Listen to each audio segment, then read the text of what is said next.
Hi guys, this is MicheleMarieDalene. I have Ed here. We're gonna just do a quick intro of Ed. Ed, I've known him since 1995, 1996, and I thought we'd say hello to the audience. Oh, we're waiting for the pizza to get done. Yeah, hello. All right, so why don't you give a little background about yourself? My name is Edward Michno, and I've been through a lot in my life. I work for circuses and carnivals. I've been to different states, and I've traveled, and I've saw a lot about different stuff going on in different states. Well, I'm gonna get the bottom line right now. I'll make it too long right now. This time I'm talking here. I just came from Florida, and I want to say something about Florida. Florida. Uh, It's nice in the wintertime because it's nice and warm. But when I left there the other day, it was 97 degrees, and I just can't. From May all the way through until October, it's just sweltering heat down there. I can't. And now I have a heart condition anyway. I have high blood pressure, and I was getting short of breath. Had to make sure I drank enough water. I was feeling sick. All right. So I don't know. While I don't like the winters and freezing, I don't want to. I could still die the same way in the sweltering heat. So I finally decided I was going to come back up here, and I've lived in Connecticut, born and raised in Connecticut all my life. Connecticut's not a bad state; they take care of their people good. It's not the cheapest state in the world. Down in Tampa, it's kind of dangerous. I was robbed 3 times. Had a lot. There was a lot of good people I met down there, and there was a lot of bad people that try to rob people that I don't even know. But Tampa, I could not believe because all the years I was living in New York City area a few years back, around Norwalk, in and out of New York City by myself. I never got robbed. I never got robbed in my life, but I got robbed 3 times in Tampa. So Tampa, and other people were getting robbed down there too. That's really, it's a bad drug problem down there. And they're getting high and they're robbing people. There's good sections, and it shouldn't be about the city because of people that are robbing people. But I'm just saying that it's it's a problem, and it really is. It's not, if you go to certain areas of Tampa, it's not safe at all. Where I was living, it wasn't safe. What's it like? Near the downtown area it's dangerous. What's it like with the pandemic, particularly? How was the pandemic affected? Pandemic is over with. Governor just said there's no more restrictions. They lifted that. There's no more. A lot less people are getting sick. Right. Yeah, but I think a lot of people, when the pandemic hit, I think a lot of them flipped out too, because they were isolated, they couldn't do nothing, and I think that might have had something to do with people behaving the way they were too. I have to consider that into the equation in 2020. That's when I got robbed.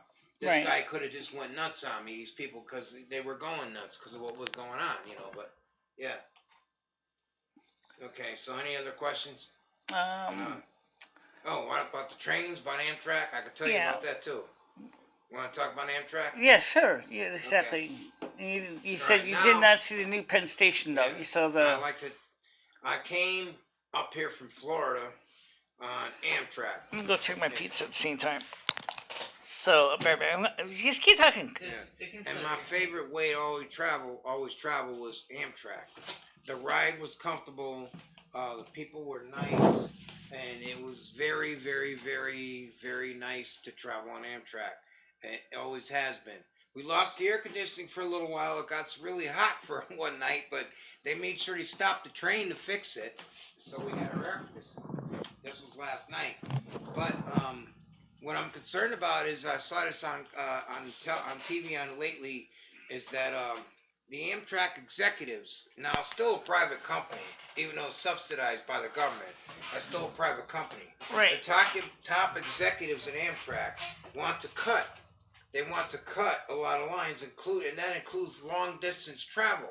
They can't do that, and they shouldn't do that, because there is no other, unless the freight railroads, and I heard some rumors that's why it's going to happen. Some of the freight railroads might take it over, the long distance from say Union Pacific or some of those.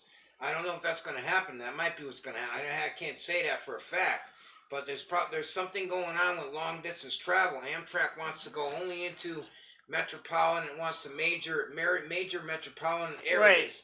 They don't want to worry about going long distance where they don't pick up as many people in small towns and long distance. So I saw this yesterday, and I had a question about it. And the Congress didn't like what they were saying, so they turn around and say, well, well, we're still open, but Amtrak was talking like they really didn't feel like they're making any money off of long distance travel. Well, maybe there's a reason for that. Maybe the people that go on long distance travel, they need to have it's more for tourists. Right. That's why Union Pacific has tourist runs that people go on. It's long distance too. I saw it with a big boy locomotive does long distance tourist runs. Right. With fancy rooms. That's for tourists. It's not just bringing people from A to B, it's for tourists. So you're talking about tourists and people traveling from A to B. The tourist wants more than the people traveling from A to B. So in other words, you can get somebody to say, well, I could fly or get on a bus. I don't care about any of this or that. So that's the thing. So I think Amtrak's facing that reality that, look, the long distance travel has got to be changed or we'll have to change our perspective on it or what we're doing or get rid of it and have somebody else take it over. But right now they're talking about Amtrak wants to don't want to do long distance travel the way they're talking anymore.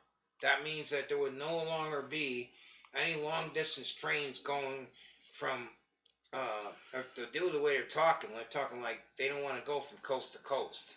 Like right now. Well, I think that's a mistake. I think that I definitely do too, but because so if the participating railroads, the class ones, want to do their own their own commuter rail, there's nothing wrong with that.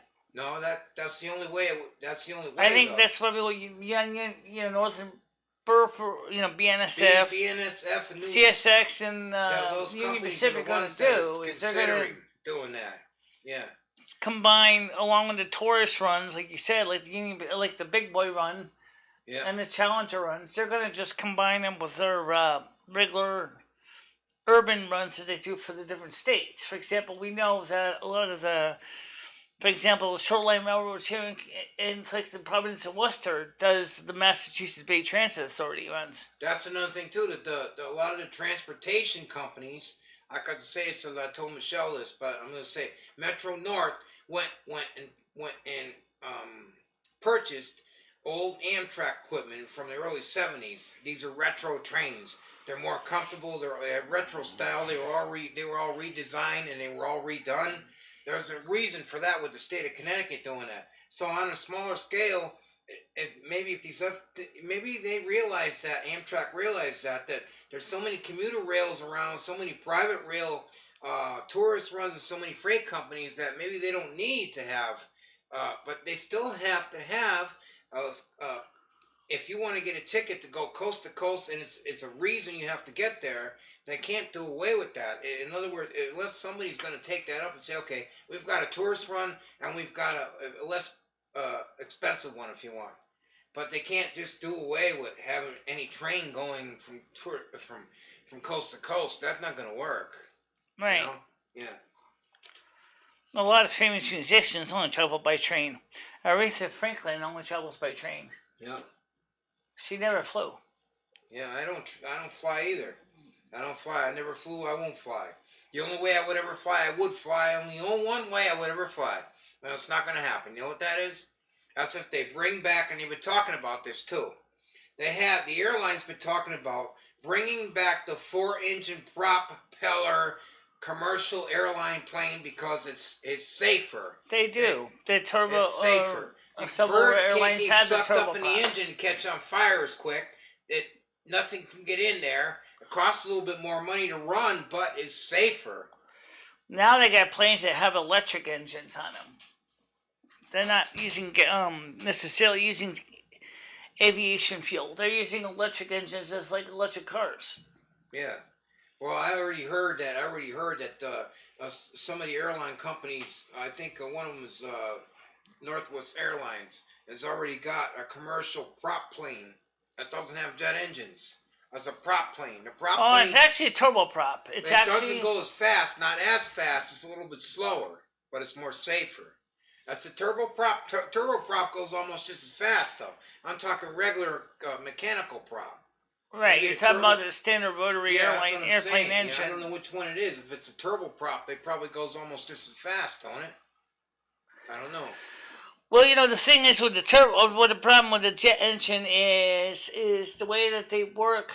They have those compressor blades, and birds will sometimes fly Get right in into there them. and get jam it and get engine gets jammed and gets caught on fire. When we're any kind of prop plane, they can't, because the minute the bird comes near there, they're gonna get scared first of all, so they won't even fly away from it because they see the blade going. They don't see the blades.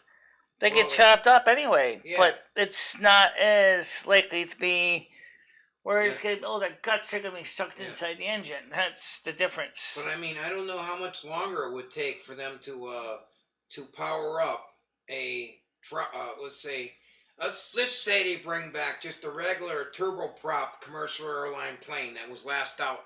It was last out in the 50s. Last time they did that, they had jets and turboprop. Southwest Airlines has a couple. Huh?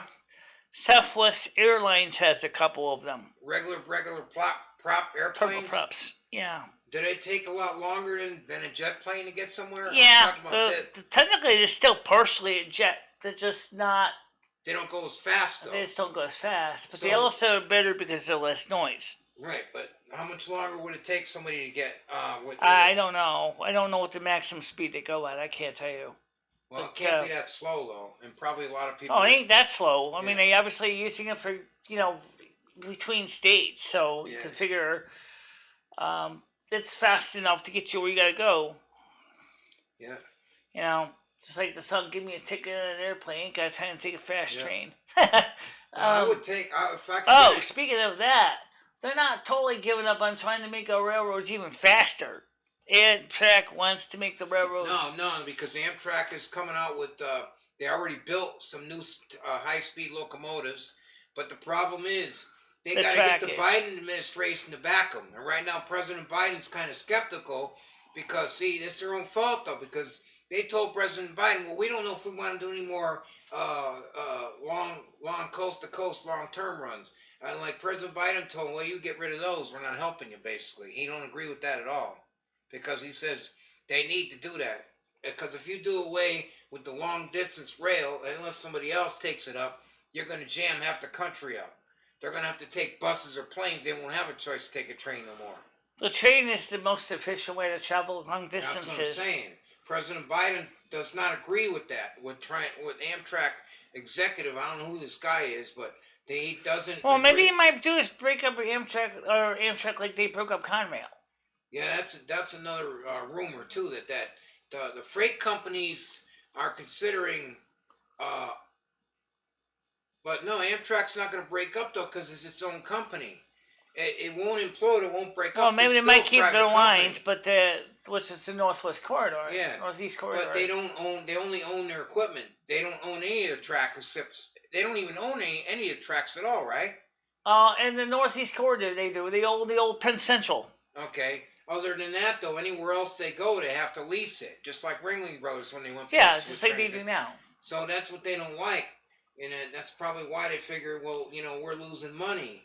Leasing, we got to take people places, and if we're not making any money getting enough people... So what would happen in the end is you would go to like a terminal or hub where you would get off, say, Amtrak and get on to, say, CSX or the BNSF or Union Pacific. Yeah.